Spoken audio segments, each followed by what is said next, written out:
The Prime Minister has been warned that millions of families will be £1,000 a year worse off if the government scraps the increase. He is facing pressure from charities to keep the uplift, with Action for Children saying the case against cutting it couldn't be clearer, with unemployment set to peak in the summer. Bernardo's chief executive Javed Khan said the government must make the £20 a week increase permanent to help stop hundreds of thousands of people falling into poverty. Shadow Work and Pensions Secretary Jonathan Reynolds, meanwhile, said the cut would leave unemployment support at a 30-year low in the midst of a jobs crisis and threaten our economic recovery. In a letter to his opposite number Therese Coffey, he said, for the government to abstain on whether people can afford to pay their bills would force unnecessary uncertainty on already struggling families.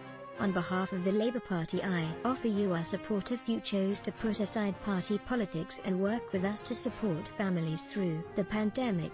We will use your email address only for sending you newsletters.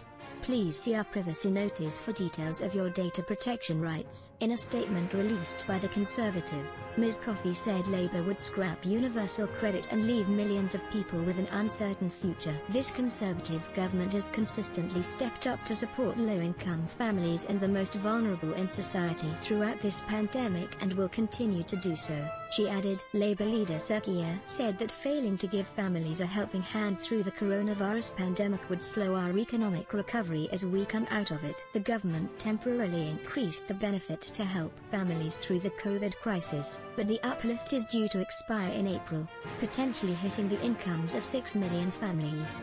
Labour will use its Opposition Day debate in the Commons on Monday afternoon to force a vote on the plans. Conservative MPs are expected to abstain. The motion states, this House believes that the government should stop the planned cut in universal credit and working tax credit in April and give certainty today to the 6 million families for whom it is worth an extra £1,000 a year. Sirkia said, families across the UK have spent the past year worried for their loved ones, their jobs and their families' security.